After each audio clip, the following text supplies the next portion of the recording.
आज हम आपको बताएंगे प्रेजेंट टेंस।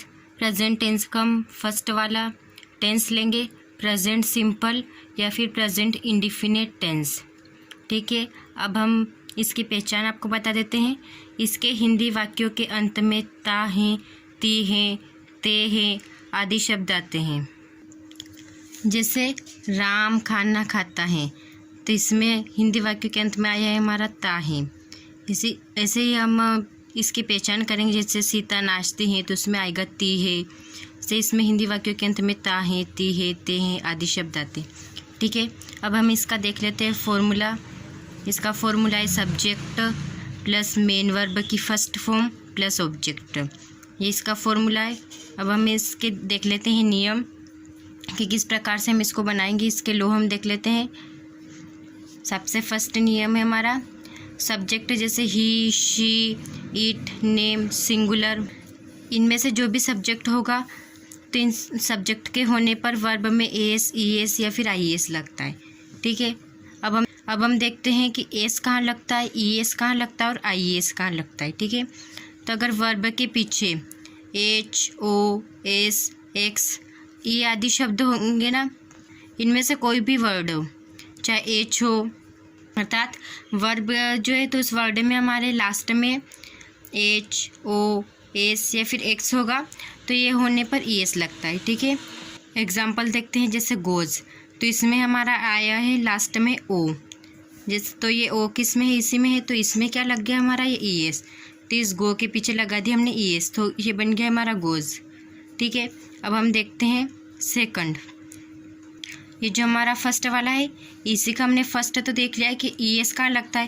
अब हम सेकंड देखेंगे कि एस कहाँ लगता है। ठीक है, तो अगर वर्ब के पीछे अन्य कोई वर्ण हो, जैसे एच, ओ, एस और एक्स, इनको छोड़कर अगर कोई वर्ण हो, तो वर्ब के पीछे अन्य कोई वर्ण हो तो केवल एस लगता है। ठीक है, तो इन वर्ड को छोड़कर अगर कोई वर्ड आएगा तो हम एस लगा देंगे। ठीक है, अब हम लास्ट देख लेते हैं कि ये आई एस का लगता है। ठीक है, तो अब हम लास्ट वाला जैसे एग्जांपल देख लेते हैं पहले हम कि एस के जैसे ईट है, तो ये इनमें से एच, ओ, एस, एक्स, इनमें से तो कोई भी वर्ड नहीं आ रहा है तो हमने एस लगा दिया। जैसे बिल्ड्स, तो इसमें डी है, तो ये डी इनमें से तो है ही नहीं, तो हम इसमें भी एस लगाएंगे। ठीक है, अब हम देख लेते हैं कि हमारा ये आई एस कहाँ लगता है। ठीक है, तो हम ये ले लेंगे अपना तीसरा। हम देखते हैं इसमें आई एस का लगता है, तो वर्ब के पीछे अगर वाई हो, ठीक है, और वाई हो तो आई एस लगता है। ठीक है, परंतु इसमें भी कुछ शर्त है। ठीक है, अगर वर्ब के पीछे वाई हो तो और वाई से पहले व्यंजन हो तो वाई हट जाएगा। ठीक है, और वाई के स्थान पर आई एस लगेगा। इनके वर्ब के पीछे हमारा जैसे एग्जाम्पल आपको हम बताते हैं कि वर्ब के पीछे वाई है और इससे पहले अगर हमारा कोई भी व्यंजन है तो हम इस वाई को हटा देंगे और इस वाई के स्थान पर लगेगा हमारा आई एस। ठीक है, और किंतु वाई से पहले स्वर हो तो वाई नहीं हटेगा। ठीक है, जैसे हमारा ये वाई है और इससे पहले हमारा स्वर है ए, तो ये वाई हमारा नहीं, हम इस वाई को नहीं हटाएंगे, हमारा ये वाई नहीं हटेगा, डायरेक्टली हम आई एस लगा दें। ठीक है, तो आपको देखना है कि अगर वर्ब के पीछे वाई हो और वाई से पहले अगर व्यंजन हो तो वाई हटेगा और वाई के स्थान पर आई एस लगेगा, लेकिन वाई से पहले अगर स्वर हो तो वाई नहीं हटेगा। ठीक है, ये हम इसके कुछ एग्जाम्पल देख लेते हैं। जैसे फ्लाई, तो ये वाई हटा देंगे हम और आई एस लगा देंगे। जैसे क्राई, तो इसमें भी हम आई एस लगा देंगे।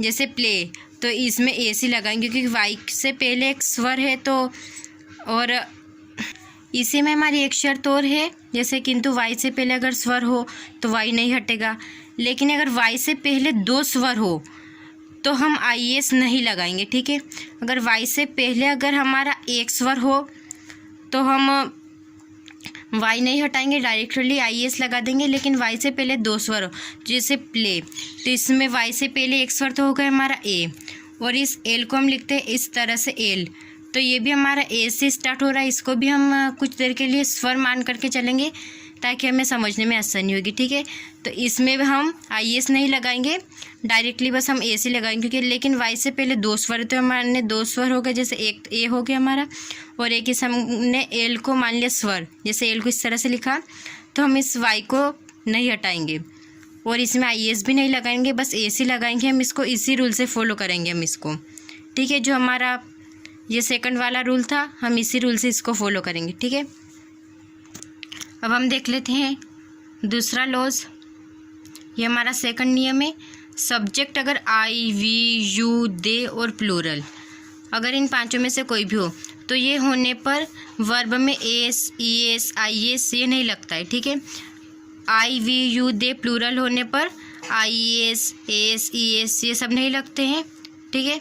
अब हम देखते हैं प्रेजेंट सिंपल टेंस के वाक्यों को इंट्रोगेटिव या नेगेटिव बनाते समय हेल्पिंग वर्ब उधार लेनी पड़ती है, ठीक है। जैसे हम आपको समझा देते हैं कि प्रेजेंट सिंपल टेंस का फॉर्मूला हमारा क्या है, subject plus main verb plus object, लेकिन हमें इंट्रोगेटिव और नेगेटिव बनाते समय हमको हेल्पिंग वर्ब की ज़रूरत पड़ेगी। सब्जेक्ट के बाद जस्ट हम हेल्पिंग वर्ब लगाएंगे, तब इसमें हेल्पिंग वर्ब तो है ही नहीं, तब हमें हेल्पिंग वर्ब चाहिए, तो हम क्या करेंगे, हेल्पिंग वर्ब को उधार लेंगे, ठीक है। अब हम आपको बताते हैं हेल्पिंग वर्ब हम किस प्रकार से लगाएंगे इसमें, ठीक है। अब हम देखते हैं subject he, she, it, name singular होने पर डज हेल्पिंग वर्ब का प्रयोग करेंगे, ठीक है। तो ये हमारे इन पांचों में से जो सब्जेक्ट होगा तो हम डज हेल्पिंग वर्ब का प्रयोग करेंगे, ठीक है। किंतु वर्ब में से एस, ई एस एवं आई एस जो भी रहेंगे हमारे उनको हटा देंगे, ठीक है। अगर subject I, we, you, they plural होने पर इंट्रोगेटिव नेगेटिव बनाने के लिए डू हेल्पिंग वर्ब का प्रयोग करेंगे, ठीक है। अगर आई, वी, यू, दे प्लूरल होंगे तो हम इंट्रोगेटिव नेगेटिव बनाते समय डू हेल्पिंग वर्ब का प्रयोग करेंगे। हम आपको एक एग्जांपल से समझाते हैं।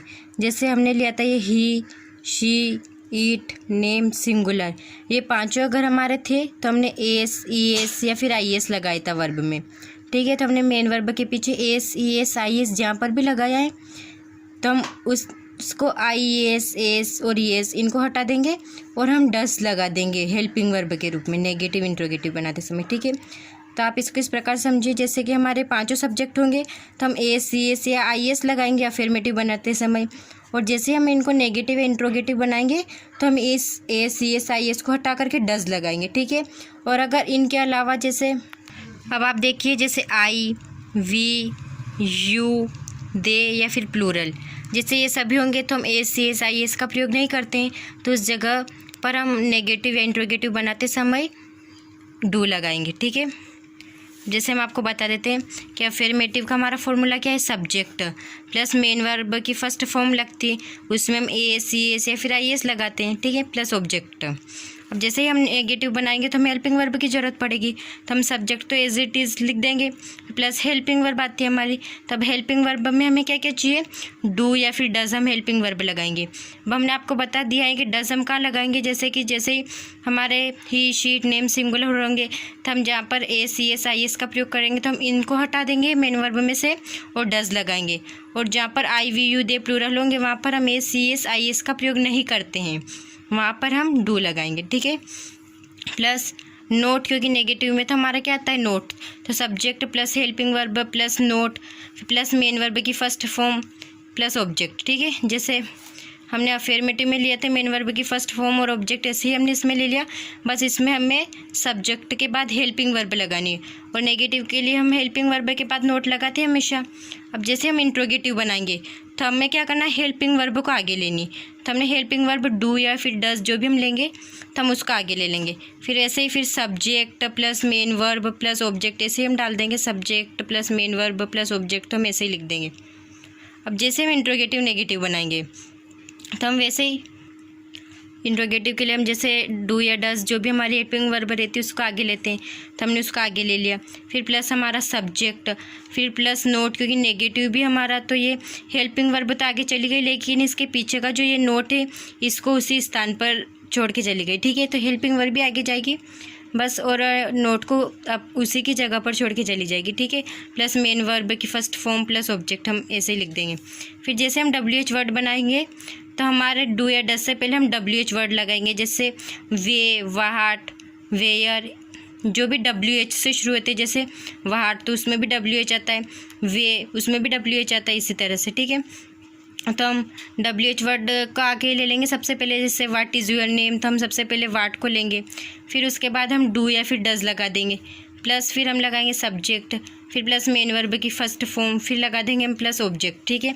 वह आपको इसके एग्जांपल बता देते हैं कुछ, जैसे ही गोज़ टू स्कूल, वह स्कूल जाती हैं, तो हमने ले लिया सबसे पहले ही, वह स्कूल जाता है, ठीक है।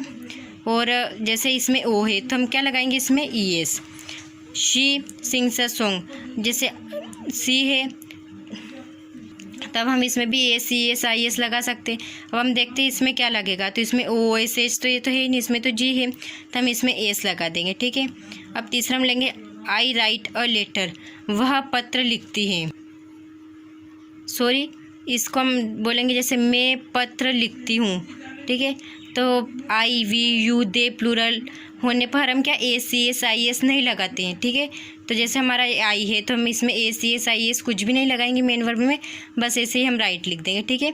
और लेटर, अगर आपको कुछ भी डाउट हो तो आप हमसे एक बार और पूछ सकते हैं। आप कोई वीडियो शायद 1 से 2 बार देखनी पड़े, क्योंकि सबसे कठिन टेंस होता है हमारा फर्स्ट वाला टेंस होता है जो, और इसी में से ज़्यादा तक पूछे जाते हैं। ये हमारा इम्पोर्टेंट टेंस भी है, तो आप इसको अच्छे से क्लियर कीजिएगा। Thanks for watching. अगर आपको वीडियो पसंद आई हो इसी प्रकार से जानने के लिए आगे हमारे चैनल को सब्सक्राइब कीजिए और बेल आइकन को प्रेस कर लीजिए, ताकि हम जब भी टेंस का वीडियो डालें आपको हमारे चैनल पर नोटिफिकेशन मिल जाए। Thanks for watching.